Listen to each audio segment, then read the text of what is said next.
ان ایام کا جو سردار ہے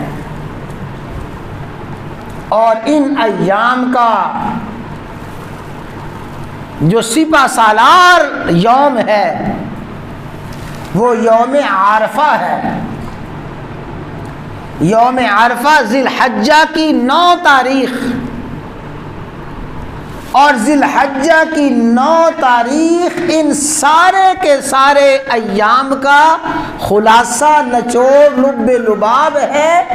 ذی الحجہ کی 9 تاریخ کو اللہ کی رحمت جس بے بہا اور بے انتہا انداز سے اللہ کی رحمت جس موسلادھار بارش کی صورت میں برستی ہے، سال بھر کے ایام میں اللہ کی رحمت اتنی موسلادھار بارش کی صورت میں نہیں برستی جتنی اللہ کی رحمت ذی الحجہ کی 9 تاریخ یوم عرفہ کو برستی ہے۔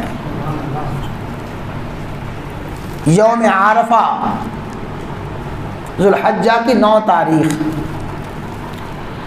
تو گویا ذی الحجہ کی 9 تاریخ جو ہمارے حساب سے انشاءاللہ العزیز پرسوں اتوار کا دن ہوگا، ابھی کچھ تفصیل عرض کرتے ہیں۔ ذی الحجہ کی 9 تاریخ عبادات، نیکیوں، اعمال صالحہ میں مسلمان کے لیے انتہا اور عروج کی تاریخ، انتہا اور عروج کا دن ہے۔ کیا معنی؟ اگر پہلے 8 دنوں میں کمی کوتاہی ہوئی ہے اور پہلے 8 دنوں میں کچھ نیک اعمال کیے ہیں، ذی الحجہ کی 9 تاریخ کو اس کمی کوتاہی کا ازالہ بھی ہو اور جو نیک اعمال کیے ہیں ان نیک اعمال کی انتہا اور ان نیک اعمال کا عروج ذی الحجہ کی 9 تاریخ کو ہونا چاہیے۔ اور خصوصاً ذی الحجہ کی 9 تاریخ کے روزے کا ضرور بضرور اہتمام کرنا چاہیے۔ امام الانبیاء، سید الانبیاء، سید الصادقین، سیدنا و مولانا محمد الرسول اللہ صلی اللہ علیہ وسلم نے ارشاد فرمایا کہ جو شخص ذی الحجہ کی 9 تاریخ کا روزہ رکھے گا، مجھے اللہ تعالیٰ کی بارگاہ سے یقین ہے کہ اللہ تعالیٰ اس کے 1 سال گزشتہ اور 1 سال آئندہ کے گناہوں کو معاف فرما دیں گے۔ اللہ اکبر۔ 1 سال گزشتہ جو سال گزر گیا ہے اور آئندہ سال جو آنے والا سال ہے، آئندہ سال میں جو گناہ صغیرہ ہوں گے، نافرمانیاں ہوں گی، اللہ تعالیٰ آئندہ سال کے گناہوں کو بھی اور گزشتہ سال کے گناہوں کو یوم عرفہ کے روزے کی برکت سے معاف فرما دیں گے۔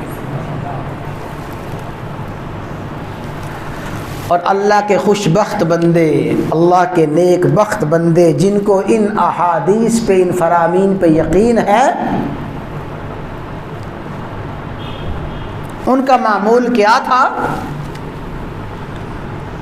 ہمارے اساتذہ میں ایک ہمارے استاد تھے رحمہ اللہ تعالی، جب ذی الحجہ کی 9 تاریخ کا روزہ رکھ لیتے تو افطاری کے بعد فرماتے بھئی اب مجھے یقین ہے کہ میں نے اس پورے سال میں زندہ رہنا ہے، اس سال میں میری موت نہیں آئے گی۔ کیوں؟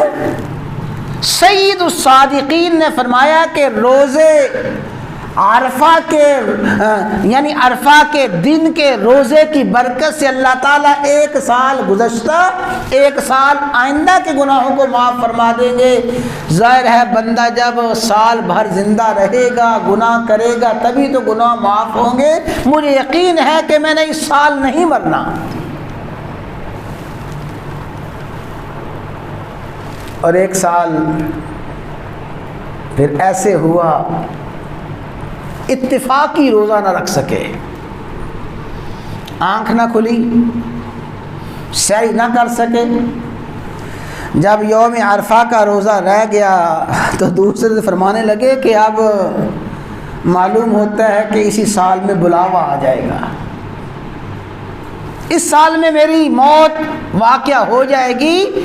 جیسے انہوں نے اللہ سے یقین اور اللہ سے گمان رکھا، اللہ نے ویسا ہی معاملہ کیا، اسی سال ان کی وفات ہو گئی۔ تو یوم عرفہ کا روزہ فرمایا 1 سال گزشتہ 1 سال آئندہ کے گناہوں کا کفارہ ہے۔